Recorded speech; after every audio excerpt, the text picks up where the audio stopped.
After all the build up, the time has finally come. The monster versus cool boy, Inoue versus Fulton. You know me, I don't like to do intros much, so we're gonna get straight into it. We're gonna list some successes and issues with Naoya Inoue that might show up in the fight, and we're gonna do the same thing for Fulton. Then we're gonna go to the hypothesis at the end. So we'll start off with the jab. So Inoue has issues and successes with the jab. So in particular, he gets caught by jabs, probably more so than any other punch consistently.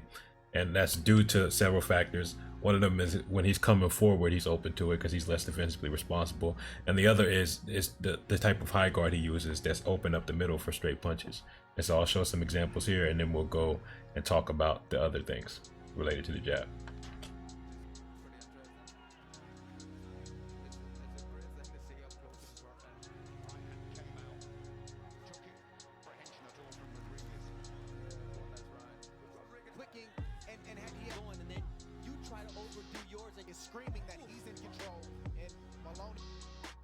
So the reason why the jab landing on Inoue is important is because that can make or break the fight, in the sense that Fulton's style is heavily dependent on him having something to intercept the pressure of oncoming fighters. And so I talked about in a video about Fulton how he uses that jab as a pressure neutralizer, meaning that when people are coming forward, he can stick them with a stiff jab and start slowing them down so that he can start making it in his pace, and it also keeps the range, and it also scores points. So that jab is multi-purpose. And then the fourth one actually that I left out is that it sets up other opportunities. He baits with it often, which we're going to get into. He baits it to set up big counter shots and stuff like that. So a breaking point for this fight, or a key point for this fight, is going to be how Inoue adapts to the jab, if he's able to counter it, or if he's eating a bunch of jabs. Because if he's eating jabs, then he's probably not going to win the fight. But on the topic of jabs, it's a polarizing aspect of his game, because on one hand he has a lot of issues with the jab compared to other punches, but then on the other hand he has a lot of success countering the jab. And so here I'll give some examples of him countering the jab.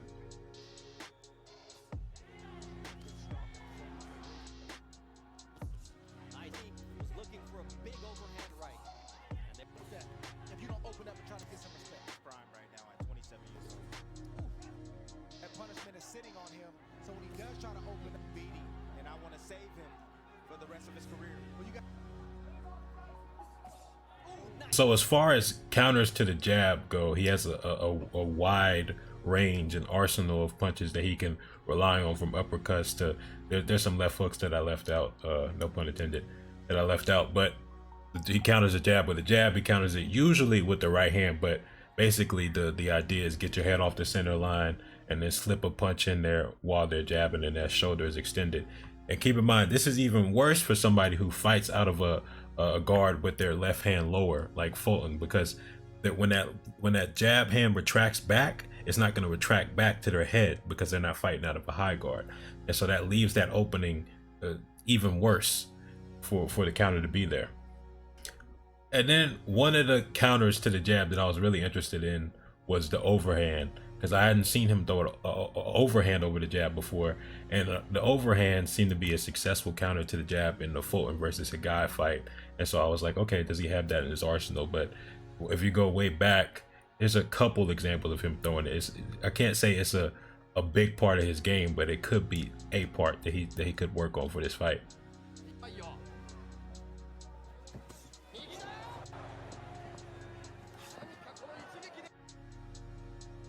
Basically, it's a change in trajectory over top, so he can get over the shoulder, and maybe that will be more successful, a more successful form of countering the jab than some of the other variants. But it all depends on Fulton's guard and the way he's moving, because he has better reflexes than probably all of Inoue's opponents previously, and he has better agility and things like that. So it's going to be some things that will work and won't work depending on the circumstance, but I guess we'll have to find out on the 29th.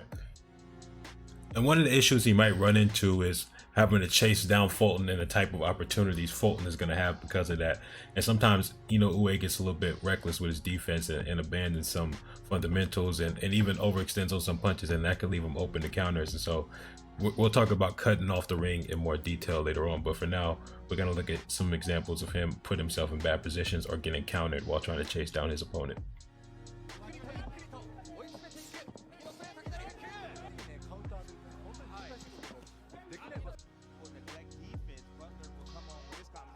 And simply put, with bigger punchers, this could be a more dangerous issue to watch out for when he's putting pressure on and leaving himself open or getting countered off of those opportunities. But with Fulton, he has to worry about rounds getting stolen due to Fulton landing good counters. And so he doesn't want to give those opportunities up, so that's something he should watch out for. So there's not really a lot of opponents that Inoue has faced that's going to be able to mimic the lateral movement that Fulton has. But when we see him dealing with lateral movement, at times he struggles cutting off with his feet and he uses punches to cut off the exit. Like here, he's going to do a good example of cutting off Butler from that right exit. Then he's going to cut him off from the left. And so he's making that angle properly. And so Butler gets trapped against the ropes. And then he uses the jab to pin him there. But the thing is, he didn't pin him good enough, and so Butler could escape. So a lot of times he can get people against the ropes. He can't necessarily keep them there as well. When he gets Butler in the corner, that's where he finds the most success. But obviously, it's harder to get him in the corner. Here he's going to use punches to cut off the exit again. But if you don't have the proper angle with your entire body, your opponent can still get out. So he blocks it and still is able to circle out. But then if you look at the finish, he does a good job of mixing it all up. He cuts him off with his full body and with his feet, and then he cuts him off with punches too, so there's no escape for Butler, and that's how he finishes the fight. And so he's jogging him down. He cuts off the right exit, so Butler has to go left. Butler goes left, and then he's cutting off the left exit, not as well. Now that Butler's going left, he starts cutting off the left exit. He circles his body around. Now the left is cut off. And now here, he puts his body over to the right, angles it off. Now the right is cut off. So he corners him. And that's when he can get the finish off. So to summarize, the key for Inoue is going to be putting his full body in the trajectory of Fulton's lateral movement. So instead of just taking a step that direction, or instead of just punching that direction, he has to angle off his full body in that direction to provide a blockade so that Fulton can't go that way. And then he has to do that repetitively until he can corner him. If he doesn't, Fulton's going to be circling around him the whole night. And so for Inoue, he hasn't had to deal with somebody who can set the type of lateral movement traps that Fulton can set. And so it's going to be interesting to see how he deals with that, because Fulton can move around, make you follow him, and once you start following him, he can run you into something because you're preoccupied with following him and not defending yourself. And so this is going to be the type of things Inoue may have to deal with. Here's an example right here. So Maloney had him following, and once he was following, it opened up an opportunity for the jab because his defense wasn't preoccupied. And then it's going to be interesting to see how Inoue deals with the traps, feints, and baits of Fulton, who's a crafty fighter, because he likes to use certain tricks to make his opponent react in a certain way so that he can counter that reaction. And here we're going to see something similar. So Rodriguez is going to try and jab to bait out Inoue's jab. Inoue is going to throw out his jab, and then once he does, Rodriguez throws the right hand. And he does a good job avoiding that, but it happens. There's a few examples within close proximity to each other. So here he's going to do it again, and this time it's going to land. But then immediately after, he does a good job of adjusting. So he expected the right hand and ducked that time to avoid it. And I talked about this in the previous video, but here Donaire is going to do a similar thing. Jab to prompt Inoue's jab, and when he does, a slip counter. And like I said in the past, Fulton is really good with slip counters himself, and so it'll be really interesting to see who can win that counter battle, who can set up traps better on who. So now we're going to move on to Fulton. Like I talked about in the Inoue part of the video, Fulton's jab is going to be a crucial key in this fight, meaning that it's going to be a big determining factor in the outcome. And so one of the questions is going to be, can Inoue counter the jab? And here I'm going to give some examples of a guy countering Fulton's jab pretty successfully.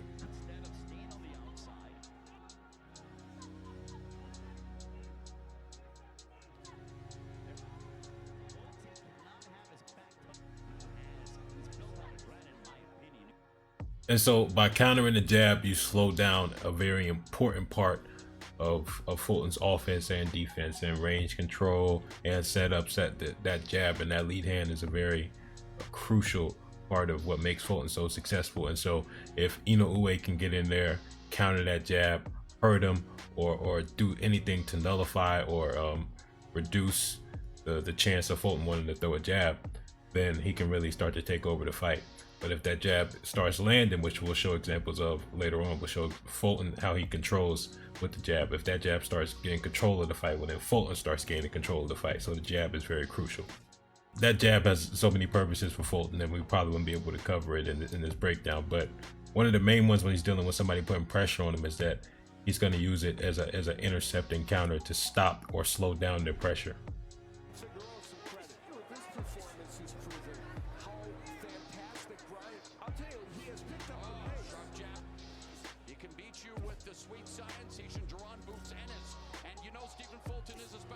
So that stiff jab can serve as range control and pace control, so to keep Inoue at bay and to keep his offense from building up, so he doesn't have the momentum coming forward to hurt Fulton with combos. And so when I talk about the game plan later on, I'm going to talk about something that's a risky idea, but it's probably going to be necessary, and that's going to be him using his size, particularly on the inside. So when Inoue closes the distance, I think Fulton's going to be the bigger, stronger man. I think he's going to have to enforce that on Inoue when he has the chance to do it defensively responsible, of course, but push him back, manipulate him, bully him, tire him out with different kinds of grappling and different kinds of frames and stuff like that. Don't just basically control him and neutralize him whenever they're on that inside distance.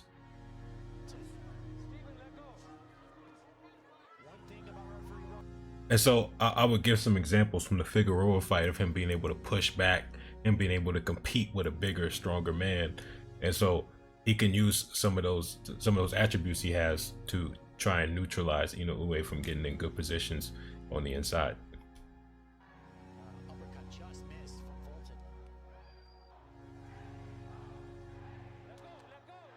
And then here's an example of that opening up opportunities when he's able to use that bullying effectively. And both for Inoue and Fulton, I talk about them having their hands down when they're exiting out of punching range. But the reason why I'm going to focus on it for Fulton more is because he's going to be the one backing up. He's going to be the one exiting out of range more often than not in this fight. Inoue is going to be the one likely putting on pressure. But obviously it leaves some defensive holes that can be taken advantage of. So we'll show some examples of him having issues with his hands down. Sometimes he gets away with it, like I said in a previous video, because he has superior reflexes, he has superior agility. But what happens when somebody can match your reflexes and agility and catch up to you?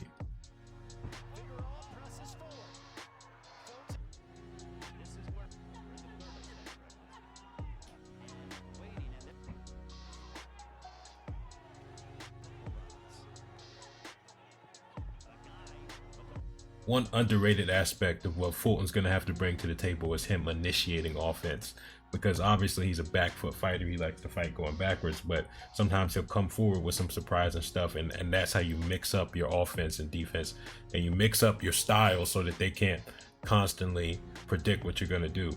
So that unpredictability is going to be a key for him.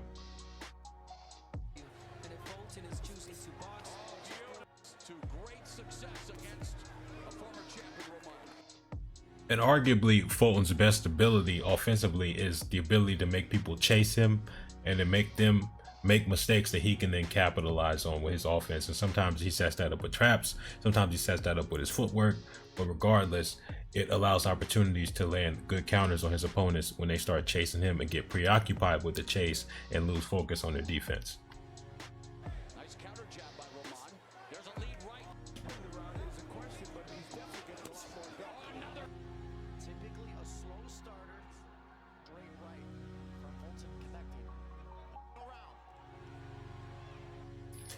And those examples were more geared towards the idea that you can't just walk in on Fulton.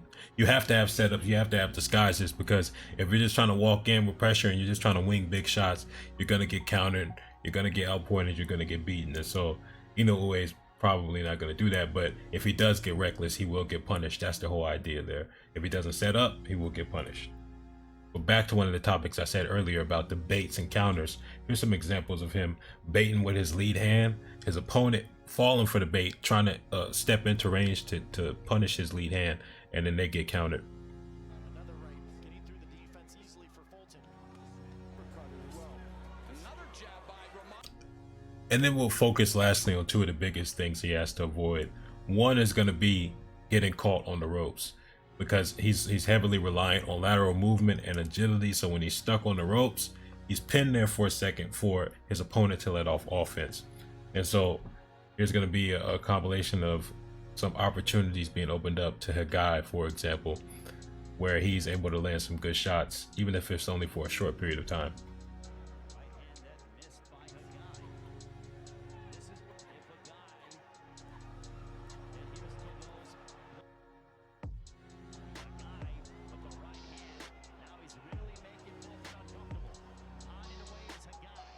And so it's not necessarily about what has been done when he's against the ropes. It's about what could be done, in the sense that you want to maximize your opportunities for success and minimize your opponent's opportunities for success. And when he's against the ropes, a lot of his tools are removed, and he becomes either reliant on the high guard or trying to duck underneath the shot and laterally escape. And basically he's in a compromised position where his opponent has a higher probability of doing damage to him, and so he wants to mitigate those positions by avoiding getting on the ropes in the first place. So the final thing is going to be a more nuanced discussion about his jab and some issues he could run into and some things to watch out for. So he's more defensively responsible with his jab when he jabs and moves or gets his head off the center line. But if he steps in with the jab, or if he jabs and stands there, he's in trouble, because for one, his guard is lowered, and so there's always going to be that opening there. And then for two, when he's putting that weight on the front foot, it's harder to pull back and escape. So when he's jabbing with Inoue, he's gonna have to either get his head off the center line, or he's gonna have to jump back after the jab, because if he steps in behind the jab, or if he retracts it back to that lower position, he could be in trouble.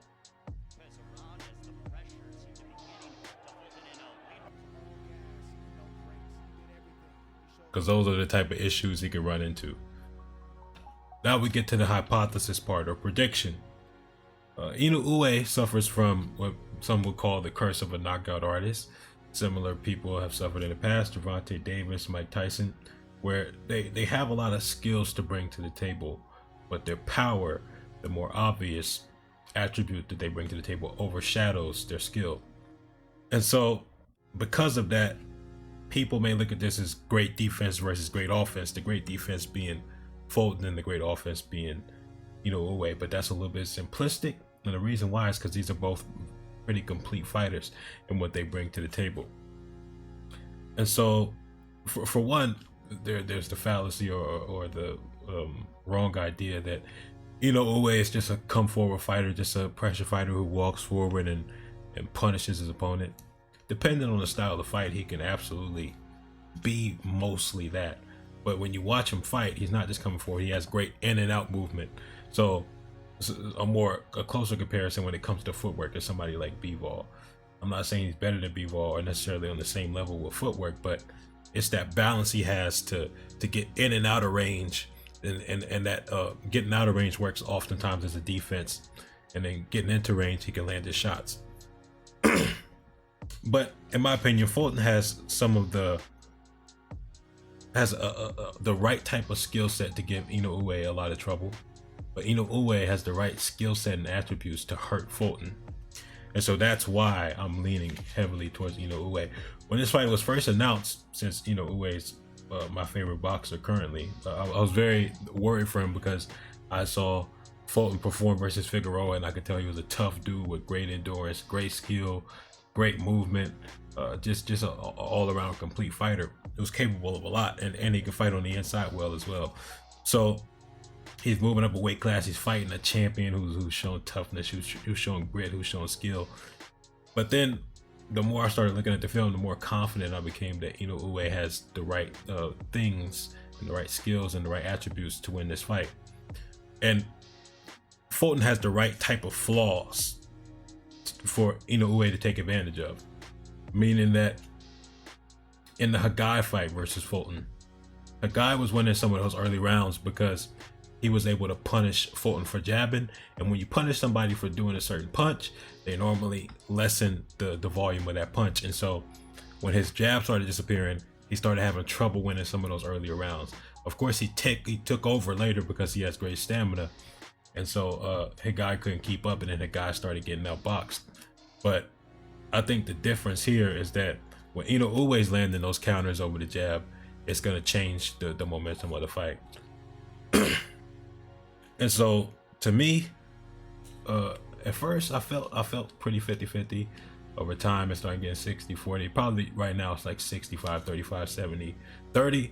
But the last time I had like a 70-30, it was like Josh Taylor, Teofimo Lopez, and I picked Josh Taylor, and we know what happened there. Josh Taylor got absolutely washed and bodied.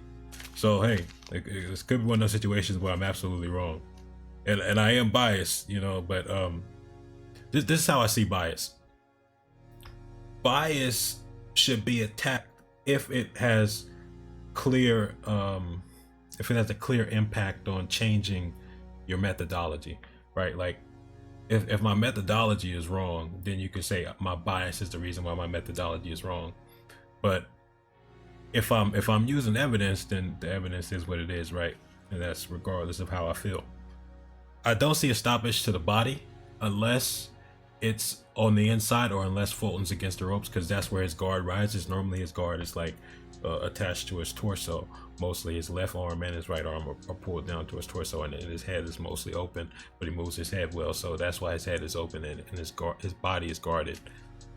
But for the hypothesis, I'll give a quick, brief idea of what the fight may look like. I say early on, Fulton's going to be jabbing and moving. Inoue is going to be more reactive.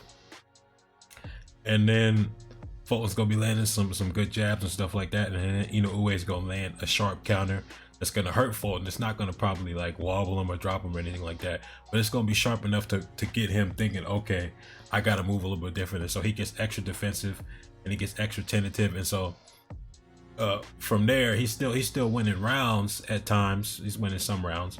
But then Inoue either is hurting him with those counters to the point where he's gonna get close to finishing him, or he's getting him up against the ropes and he's working on him, or he's hurting him with the counters enough to where Fulton gets tentative with his offense and he starts losing rounds because he doesn't have the output to win those rounds. Kind of like with the Guy fight, where Guy was landing the harder and cleaner shots, so he was winning some of those earlier rounds.